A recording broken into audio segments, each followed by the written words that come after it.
ताजमहल का हाल जो है वो बाबरी मस्जिद जैसा होने वाला है। ये मैं आज नहीं कह रहा हूँ, ये 2017 से मैं कह रहा हूँ। बाकायदा आरएसएस और भाजपा से जुड़े लोगों ने ज़ोरदार अभियान चलाया। जो भी हिस्टोरिकल जगह बनाई हैं वो सारे के सारे पहले वो हिंदू इमारतें थी या हिंदू मंदिर थे या हिंदू महल थे। लेकिन अभी जो पिछले कुछ महीनों में जो वहाँ पर हो रहा है वो बहुत चौंकाने वाला है। और मैंने 2017 में भी सुप्रीम कोर्ट से अपील की थी कि वो सुओ मोटो एक एक्शन लेकर उसकी सुरक्षा को जो है वो तय कराए। मैं क्यों कह रहा हूँ कि इसके कुछ गिनती के दिन हैं और फिर मैं कह रहा हूँ कि मैं गलत साबित हो जाऊँ। लेकिन अभी एक साहब जो हैं 20 अगस्त 2025 को अंदर पहुँच गए और सारा फिल्म करके लाए हैं। हिंदुत्ववादी संगठनों की कुछ औरतें वहाँ पर दाखिल हो गई मस्जिद के अंदर, पूरा गंगा जल लेकर, आरती का सामान, पूजा का सामान लेकर, और उन्होंने मस्जिद के अंदर आरती की और ये कहा कि ये तेजो महालय है। जो बहुत मुसलमान कट्टरवादी संगठन हैं वो भी फिर उसको अपनी रोटी सेकने के लिए इस्तेमाल करना चाहते हैं। हिंदू ऑर्गेनाइजेशंस ने, उनके लोगों ने ऐलानिया बाकायदा ऐलान करके उन्होंने तिरंगा झंडा फहरा दिया। हिंदू संगठन है लेकिन उन्होंने केसरिया नहीं फहराया, तिरंगा झंडा जिसको उन्होंने 14 अगस्त 1947 को अपने अंग्रेजी अखबार के अंदर लिखा आरएसएस ने कि मनहूस है क्योंकि इसमें 3 रंग हैं, लेकिन मुसलमानों को पीटने के लिए वो तिरंगा झंडा इस्तेमाल करते हैं। आरएसएस के हेडक्वार्टर पर तिरंगा झंडा नहीं लगेगा, मंदिरों पर तिरंगा झंडा नहीं लगेगा, लेकिन मस्जिदों पर और मदरसों पर तिरंगा झंडा ज़रूर होना चाहिए। आरएसएस वाले तिरंगा झंडा लेकर जा रहे हैं, आरएसएस के लोग, हिंदुत्ववादी संगठनों से जुड़े हुए लोग जो हैं वहाँ पूजा कर रहे हैं, मस्जिद के अंदर जाके पूजा कर रहे हैं। और फिल्म बनी है, एक फिल्म बनी है जिसके अंदर वही जो आरएसएस नैरेटिव है, जो हिंदुत्ववादी नैरेटिव है, वो उसी को आप साबित करना चाह रहे हैं, लोगों के दिमाग के अंदर आप बिठा देना चाह रहे हैं। और शाहजहाँ एक मुसलमान है तो उसके लिए आप ये सब सवाल आप कर सकते हैं, मजाक उड़ा सकते हैं, और इस देश के जो मुसलमान हैं उनके ख़िलाफ़ आप नफ़रत फैला सकते हैं। इस बात को छुपाने के लिए, पर्दा डालने के लिए कि शाहजहाँ का जो रास्ता वो हिंदुओं की ऊंची जातियों के उस पर चल रहा था। उसके सारे कमांडर्स, उसके सारे लीडिंग कमांडर्स, उसके वज़ीर वग़ैरह बहुत बड़ी तादाद में हिंदुओं की ऊंची जातियों के थे। ब्राह्मण थे, ठाकुर थे, कायस्थ थे।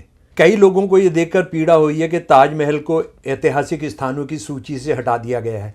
ये यूपी के अंदर हटा दिया था बाबा जब मुख्यमंत्री बना था। शाहजहाँ ने ताजमहल बनाया, उसने अपने पिता को कैद किया था, उसने उत्तर प्रदेश और भारत के हिंदुओं को निशाना बनाया। अगर ऐसे लोग अभी भी इतिहास में जगह पाते हैं तो वो बहुत ही दुर्भाग्यपूर्ण है। मैं गारंटी देता हूँ कि इस इतिहास को बदल दिया जाएगा। नफ़रत आप देखिए, नफ़रत।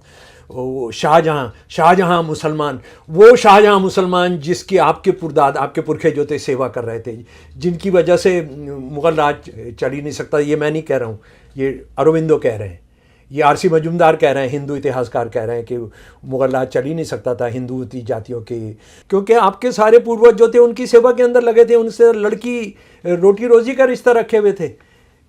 आज के मुसलमानों से उनका कोई लेना देना नहीं था। खतरे क्या करते, देखिए अभी जो है आरएसएस वाले या ये जो डिमोलिशन स्क्वाड है इंडिया का, इन्होंने कोई भीड़ नहीं जुटानी है इसके लिए। उन्होंने बहुत दूसरे तरीके, साजिश करने का तरीका बनाना है। नंबर 1 वो क्या कर सकते हैं, इसकी जो नींव है उसके साथ खिलवाड़ किया जा सकता है। ये ताजमहल जो है मंदिर तोड़कर बनाया गया, इसका स्वामी विवेकानंद जी ने कोई बात नहीं की, इसकी बात नहीं की, दयानंद सरस्वती जी ने बात नहीं की, लेकिन इनको ये याद है। अंग्रेज़ों के राज में इन्होंने कभी बात नहीं की। आरएसएस 1925 में बन गया, इन्होंने कभी बात नहीं की। हिंदू महासभा ने कभी बात नहीं की। तो बात यह है कि यहाँ इन्होंने हिंदुओं के लिए कुछ करना नहीं है, तो इसलिए ये मुसलमान सवाल उठाना है। दोस्तों, प्रोफेसर शमशुल इस्लाम ने एक बात कही थी जब हम उनसे बात कर रहे थे ताजमहल को लेकर। उन्होंने कहा था कि ताजमहल का हाल बाबरी मस्जिद जैसा हो जाएगा, और अब ऐसा होता दिख रहा है। ऐसा हम क्यों कह रहे हैं, इसके पीछे कारण है, आज हम इस रिपोर्ट में आपको यही बताएंगे। जी हां, ताजमहल पर फिर छिड़ा तेजो महल विवाद। हाईकोर्ट के नोटिस से क्यों तेज हुई बहस, क्या इतिहास बदला जा रहा है? नमस्कार दोस्तों, मैं हूं हैदर अब्बास नकवी और आप लोग मुझको देख रहे हैं इस वक्त दा स्वतंत्र पर। आज के इस वीडियो में हम बात करेंगे इलाहाबाद हाईकोर्ट के उस ताज़ा आदेश की जिसमें ताजमहल को तेजो महल मंदिर बताए जाने वाले दावे पर केंद्र सरकार और भारतीय पुरातत्व सर्वेक्षण यानी ASI से जवाब मांगा है।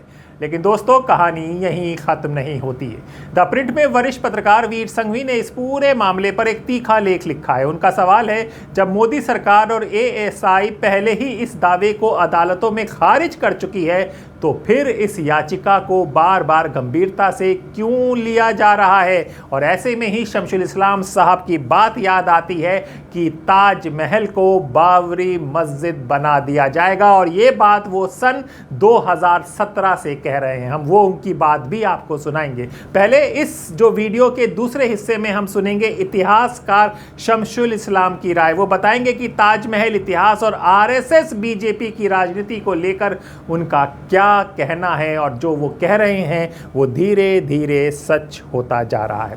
पहले पूरा मामला समझिए, ये विवाद नया नहीं है दोस्तों।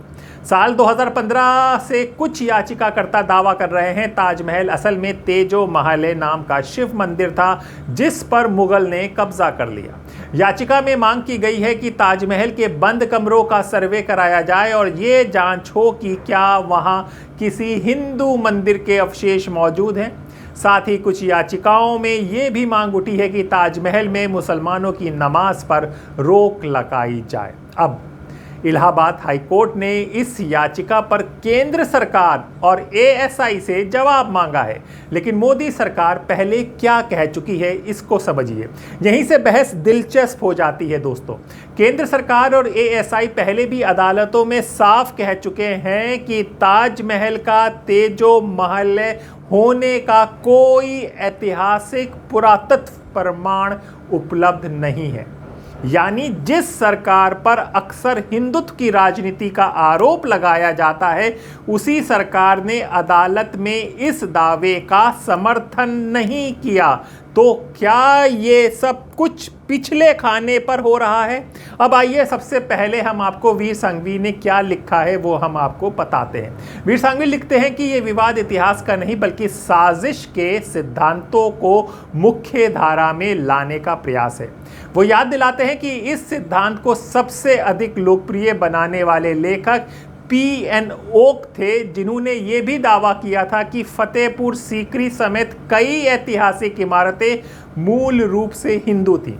इतिहासकार ने इन दावों को कभी स्वीकार नहीं किया। वीर संघवी का कहना है कि इतिहासकार का सवाल उठाना गलत नहीं है, लेकिन बिना ठोस प्रमाण के राजनीतिक उद्देश्यों से इतिहास बदलने की कोशिश समाज के लिए खतरनाक हो सकती है।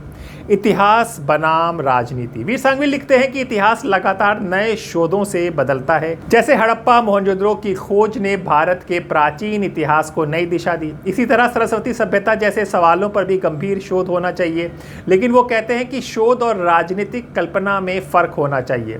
प्रोफेसर शमशुल इस्लाम क्या कहते हैं ये समझना बहुत ज़रूरी है। जी हाँ, आप लोग सुनिए वो वीडियो, फिर हम आपको बताएंगे। ताजमहल के साथ जो कुछ हो रहा है, जो बीत रहा है ताजमहल पर, तो ताजमहल का हाल जो है वो बाबरी मस्जिद जैसा होने वाला है।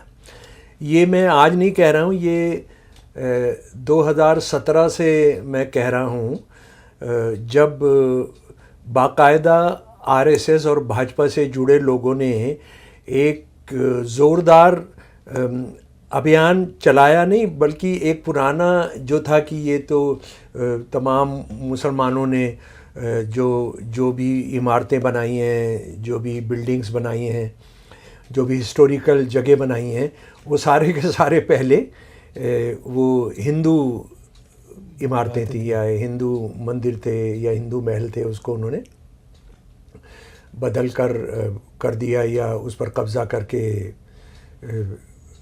उसको कन्वर्ट कर दिया। तो ये तो कब से चल रहा था, लेकिन बाबरी मस्जिद के दिन गिनती के हैं, मतलब मैं गलत साबित हो जाऊं और झूठा साबित हो जाऊं, मैं ये चाहूँगा, लेकिन सच्ची बात ये मुझे बहुत डर लगता है कि गिनती के दिन हैं। और मैंने कहा कि 2017 के अंदर मैंने कब और किस वक्त उठाया था उसकी बात करूँगा, लेकिन अभी जो पिछले कुछ महीनों में जो वहाँ पर हो रहा है वो बहुत चौंकाने वाला है। और मैंने 2017 में भी सुप्रीम कोर्ट से अपील की थी कि वो सुओ मोटो एक एक्शन लेकर उसकी सुरक्षा को जो है वो तय कराए, कोई एक SIT बनाए या कोई कमेटी बनाए कि किस किस तरह से इसको नुकसान पहुंचाया जा सकता है। वो मैंने कुछ बातें आज रखी थी और आज आपके सामने भी रखूँगा। ताजमहल काफ़ी कंट्रोवर्सीज़ का शिकार रहा है अदरवाइज़, यानी हिंदू मुसलमान अगर आप छोड़ दें तो उर्दू शायरी में या मोहब्बत करने वालों के बीच में, या वो लोग जो अपने लाइफ पार्टनर की याद में कुछ बिल्डिंग खड़ा करते हैं, उसमें काफ़ी वैसे बहस का मुद्दा रहा है। जैसे हमारे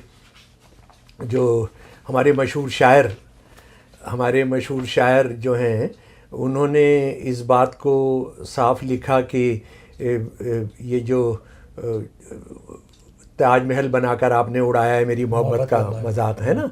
तो वो उस तरह की बातें रही हैं और एक खुली बहस का कि यार ये आप बहुत पैसे वाले हैं तो आप ये सब आप कर सकते हैं और बाकी लोग तो नहीं कर सकते। उसका एक पहलू पर एक वो बहस है और उसमें आप अपनी राय रख सकते हैं। लेकिन ये तो सच है कि ये एक बहुत खूबसूरत बिल्डिंग है और ये भी सच है कि ये दुनिया के जो 7-8 वंडर्स माने जाते हैं, अजूबे माने जाते हैं, उसमें से ये 6ठे नंबर पर है, अगर मैं गलत नहीं हूँ तो ये 6ठे नंबर पर है। और इसकी जो कैटेगरी है उस तरह की कैटेगरी कोई भी नहीं है। दूसरी जो 6-7 दूसरे वंडर्स हैं वो अलग तरह की चीज़ें हैं, लेकिन एक प्यार की निशानी, एक बादशाह अपनी बीवी के लिए बनवाता है, एक शख्स अपनी बीवी के लिए बनवाता है। तो ये अपने आप में एक अद्भुत, अपने आप में एक अनोखी इकलौती दास्तान है। हालांकि बुलंदशहर के पास खुर्जा में एक मुसलमान बुज़ुर्ग ने अपनी बीवी की याद में एक ताजमहल का रिप्लिका उसका एक बनवाने की कोशिश की, पर हम उनकी भावना को समझें, वो कैसा उन्होंने बनाया और किस तरह का बनाया वो सवाल वो नहीं है। लेकिन ताजमहल जो है एक प्रतीक बन गया है कि आप अपने प्यार को, आप अपने प्यार का सबसे ज़बरदस्त इजहार करना चाहते हैं तो ताजमहल। और मज़े की बात ये, ताजमहल जो है एक मज़ार है, यानी वैसे तो उसको जो है कोई बहुत अच्छा नहीं माना जाना चाहिए कि मेरी मोहब्बत की सबसे शानदार जो निशानी होगी वो मज़ार होगा, पर है ये अब और बना हुआ है और इतिहास ने हमको दिया है। और दुनिया के अंदर एक उनमें से इमारतों से है जिनके दुनिया में सबसे ज़्यादा फॉरेन एक्सचेंज भी कमाया जाता है। ये भी सच है। दुनिया में बहुत सारे लोग जो हैं फॉरेन टूरिस्ट वो इसको देखने के लिए ही आते हैं। लेकिन जिस पर आज मैं चर्चा करना चाहता हूँ वो ये है कि मैं क्यों कह रहा हूँ कि इसके कुछ गिनती के दिन हैं और फिर मैं कह रहा हूँ कि मैं गलत साबित हो जाऊँ, क्योंकि वजह यह है कि अगर आप पीछे देखिए, अभी एक शख्स ताजमहल के उन नीचे चला गया जहाँ पर ताबीज़ होता है, यानी ओरिजिनल कब्र जहाँ होती है, उसको जहाँ तक मेरी जानकारी है उसको ताबीज़ कहते हैं, ओरिजिनल कब्र। ये जो हम ऊपर कब्रें देखते हैं वो वहाँ पर दफन नहीं है, वो उसकी सीध के अंदर, जो नीचे कब्र है उसकी सीध के अंदर वो उसके उन्होंने डेकोरेटेड एक तरह से ताबूत से उन्होंने बनाए हैं। और वो कोई 40 साल पहले आप जा सकते थे, लेकिन बाद में बहुत सारी वजूहत से कि लोग उसको ख़राब कर दे रहे थे, उसको बिगाड़ दे रहे थे, उसको नुकसान भी पहुंचा सकते थे। तो उस वक्त CCTV कैमरे वगैरह कुछ थे नहीं, तो वो उसको बंद कर दिया गया था। लेकिन अभी एक साहब जो हैं 20 अगस्त 2025 को अंदर पहुंच गए और सारा फिल्म करके लाए हैं। भाई क्या बुरा हो सकता है इसके अंदर? जो बुरा हो सकता है उसकी मैं अभी बात बताऊंगा।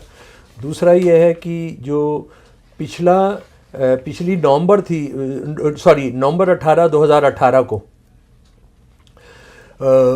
हिंदुत्ववादी संगठनों की कुछ औरतें वहाँ पर दाखिल हो गई मस्जिद के अंदर, पूरा गंगा जल लेकर, आरती का सामान, पूजा का सामान लेकर, और उन्होंने मस्जिद के अंदर आरती की और ये कहा कि ये तेजो महाल्य है और ये तो मंदिर था और इसको उन्होंने, मुग़ल बादशाह ने इसको मस्जिद बना दिया, हम इसको जो है पवित्र करना चाहते हैं। और उसका उन्होंने वजह ये बताई कि कुछ मुसलमान जो हैं वो नमाज़ पढ़ने के लिए वहाँ आने लगे थे। जुमे को तो नमाज वहाँ होती ही है, लेकिन और दिनों पर आने लगे थे।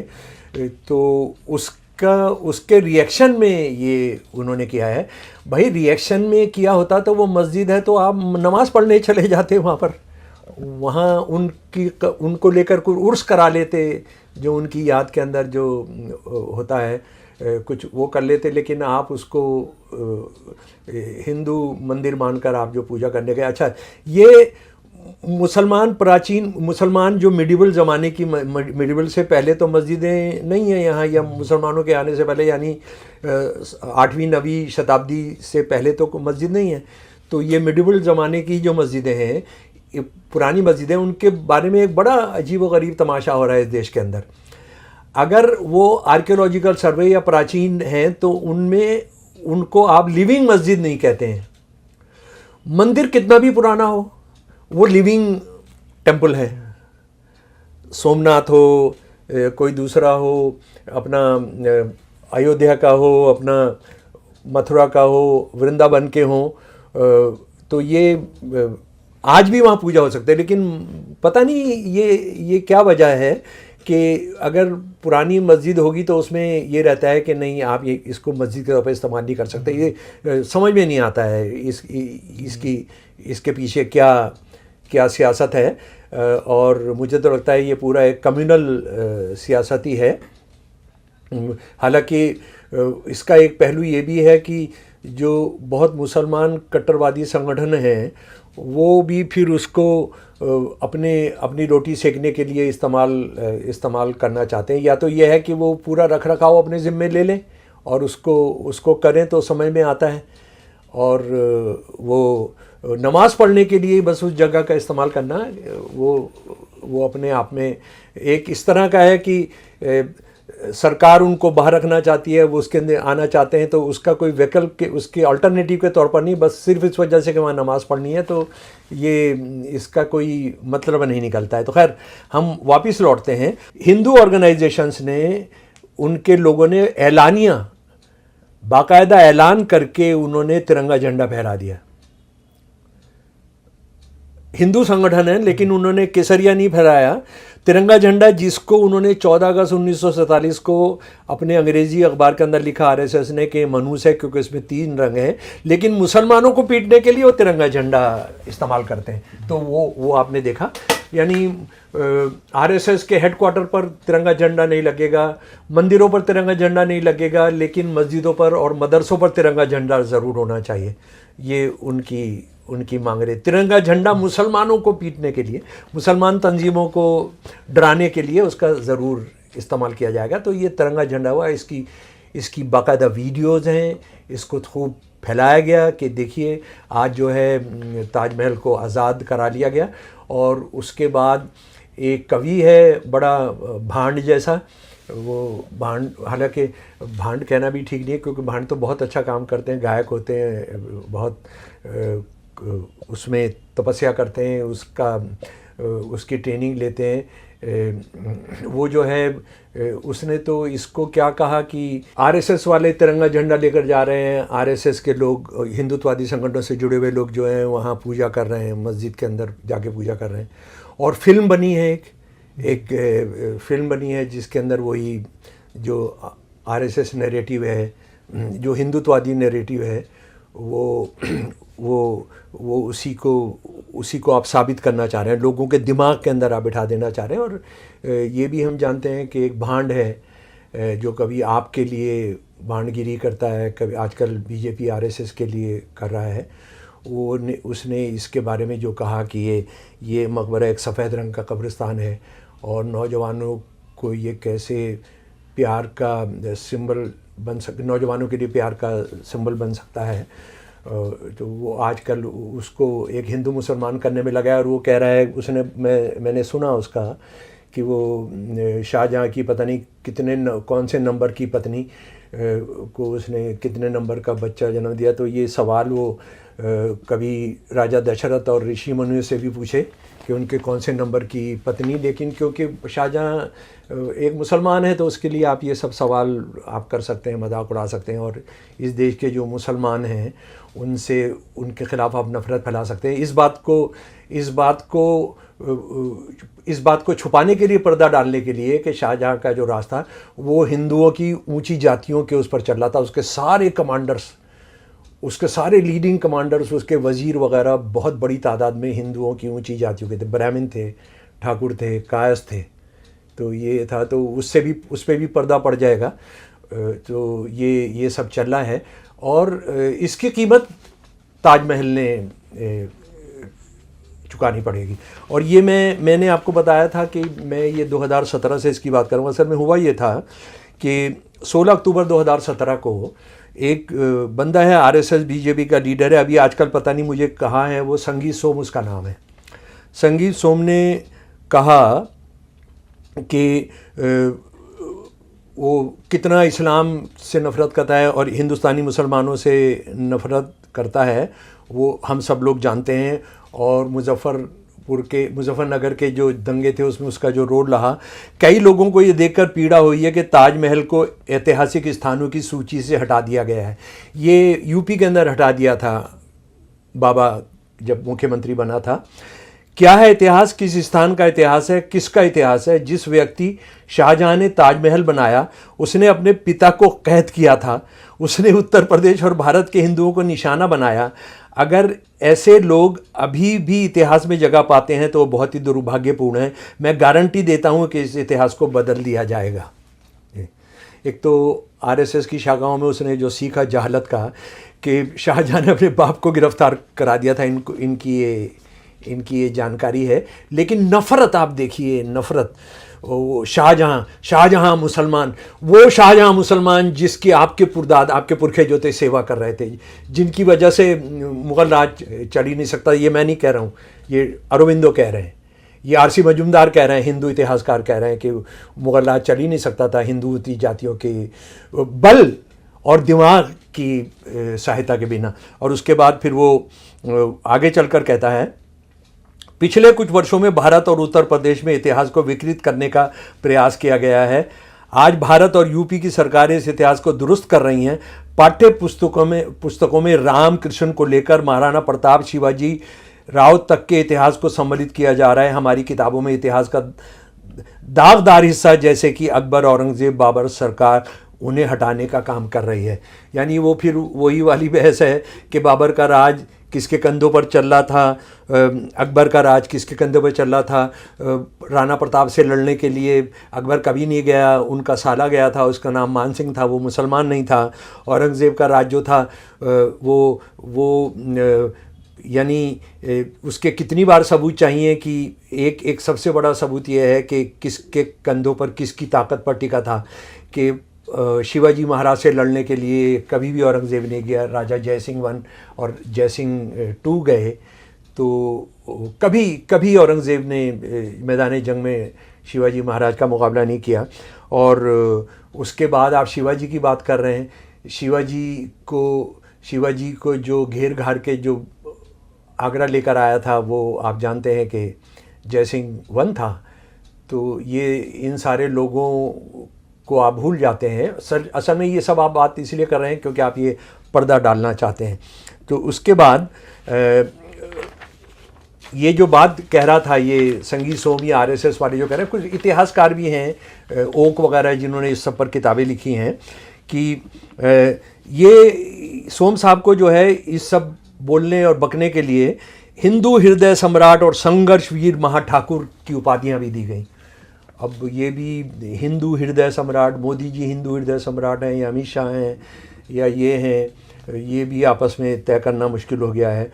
और इसमें सबसे शर्मनाक रवैया था कि जब इस पर प्रतिक्रिया मांगी गई तो पुरानी कांग्रेसी जो थी, उस वक्त पर्यटन मंत्री थी रीता बहुगुणा से जब पूछा गया कि ये सब क्या बकवास की जा रही है, तो उन्होंने कहा ठीक है, हर व्यक्ति अपनी राय बनाने के लिए स्वतंत्र है, लेकिन जहाँ तक सरकार का सवाल है, ताज हमारी प्राथमिकता सूची में बहुत ऊपर है, क्योंकि पैसा मिलना है, माल मिलना है, और जब तक उसको गिराया नहीं जाता हमने उसका भौतिक इस्तेमाल करना ही करना है। और ये मैं इसलिए कह रहा हूँ क्योंकि जून 2017 में मुख्यमंत्री जो ये बन चुका था बाबा, इसने कहा था रामायण और गीता भारतीय संस्कृति का प्रतिनिधित्व करते हैं, न कि ताजमहल। हाथी दांत जैसा दिखने वाला सफ़ेद संगमरमर का मकबरा भारतीय संस्कृति का प्रतिनिधित्व नहीं करता है। तो भारतीय संस्कृति का मतलब क्या है? हिंदू संस्कृति। और हिंदू संस्कृति के अंदर भी जो बहुजन वाली संस्कृति है उसका नहीं, बल्कि जो ब्राह्मणिकल जो संस्कृति है उसका करता है। तो बहुत साफ है, और उसी काम को एनसीईआरटी ने किया है। उसी काम को जो है हम देखते हैं कि ये फिल्में बन रही हैं ताजमहल को लेकर, उसी काम को हम देखते हैं कि जो हिस्ट्री की किताबों में तब्दीली की गई वो सारा का सारा इसी इतिहास को बदलने के लिए किया जा रहा है। लेकिन इस इतिहास की दिक्कत क्या है? इस इतिहास की दिक्कत क्या है कि ये एकमात्र देश है जहां मुसलमानों ने 1100 साल राज किया, और वो 1100 साल के राज में मुसलमानों की जनसंख्या जो है सिर्फ 21.5% रही, और हिंदुओं की संख्या 73.5% रही। तो ये जवाब बाबा ने देना है, मुख्यमंत्री ने देना है, सोम ने देना है, या आरएसएस के किसी और बंदे ने देना है कि ये कैसे चल गया भाई। तुम्हारे सारे वीर कहाँ थे? तुम्हारे जो वीर जिन्होंने इस देश को मुसलमानों से मुक्त करना था, वो 1100 साल कैसे टिक गए यहाँ पर? इसका जवाब तो आपने देना पड़ेगा ना, क्योंकि जो मुसलमान आज के हैं वो मुसलमान तो उन मुसलमानों की वो अपने आप को ऊंची जाति का, मुग़ल अपने आप को ऊंची जाति का समझते थे, और हिंदुओं की ऊंची जातियों से उन्होंने रिश्ते किए। मुसलमान हिंदुस्तानी मुसलमान से तो उन्होंने ना कभी लड़की दी ना लड़की ली। तो इसका जवाब आपने ही देना है। अच्छा, ये 2017 में मैंने इस सवाल को उठाया और बहुत तथ्य जमा कर मैंने ये एक स्टोरी रिलीज़ की थी। आरएसएस के एक वरिष्ठ कार्यकर्ता हैं GVL राव, ये अपने आप में बड़ा विद्वान भी है। इसने तो कहा था, एक दल के रूप में स्मारक विशेष को लेकर हम नहीं सोचते हैं। मोटे तौर पर कहा जा सकता है कि इस्लामिक शासनकाल लगभग 800 साल चरम शोषण, उन्मत्त बर्बरता और एक दूसरे की आस्थाओं और विश्वास के प्रति अभूतपूर्ण इनटॉलरेंस का दौर था। कोई यदि इन तथ्यों को ढकने का प्रयास करता है, वास्तविक इतिहास को विकृत करता है, वैश्विक स्तर के इतिहासकारों के द्वारा पर्याप्त दस्तावेजों शायद ये प्रमाणित है कि दुनिया में जहां भी मुस्लिम आक्रमण और उनका शासन रहा है वह सर्वाधिक दमनकारी और प्रतिगामी था।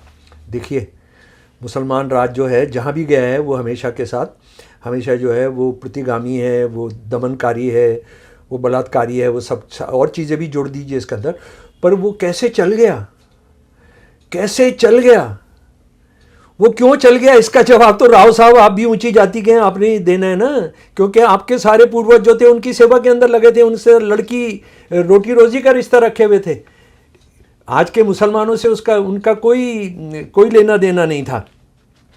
तो जो 2017 में जो बात मैं कह रहा था वो आज और ज़्यादा गंभीर है।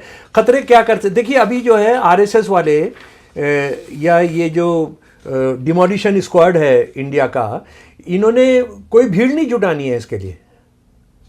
उन्होंने बहुत दूसरे तरीके, साजिश करने का तरीका अपनाना है। ये जो बंदे जाके नीचे उसमें तहखाने में घुस गए हैं, जिसको हम ताबीज़ कहते हैं, कब्रों का ताबीज़ कहते हैं, जो जहाँ अच्छी कच्ची कब्र होती है, वहाँ जो घुस गए हैं, वहाँ जाकर पूजा कर ले रहे हैं, वहाँ तिरंगा झंडा लहरा दे रहे हैं।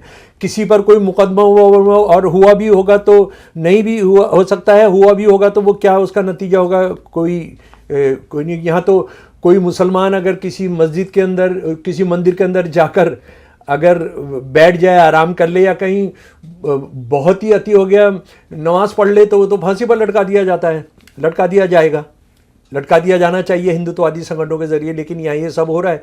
तो वो क्या करेंगे? एक साजिश के तहत करेंगे। नंबर एक, वो क्या कर सकते हैं इसकी जो नींव है उसके साथ खिलवाड़ किया जा सकता है। ये बिल्कुल तय है, क्योंकि आप हर जगह पहुंच सकते हैं, हर जगह।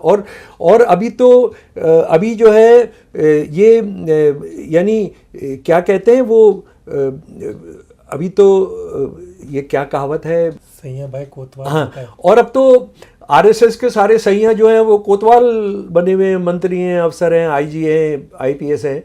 न्यायपालिका का थोड़ा बहुत हिस्सा बचा है, वो भी हिंदू मुसलमान ज़्यादा होगा तो वो भी कि ये मुसलमान बिल्डिंग है, ये हमारे देश की बिल्डिंग है वो नहीं। इस देश से हम सबसे ज़्यादा पैसा कमाते हैं वो नहीं, ये मुसलमानों के जो दमनकारी राज है ये उसका एक हिस्सा है। और ये बंदा कितना झूठ बोल रहा है कि बड़े हिस्टोरियंस ने इसकी बात की है। अच्छा, और ये ताजमहल जो है मंदिर तोड़कर बनाया गया, इसका स्वामी विवेकानंद जी ने कोई बात नहीं की, इसकी बात नहीं की, दयानंद सरस्वती जी ने बात नहीं की, लेकिन इनको ये याद है। अंग्रेज़ों के राज में इन्होंने कभी बात नहीं की, आरएसएस 1925 में बन गया, इन्होंने कभी बात नहीं की, हिंदू महासभा ने कभी बात नहीं की।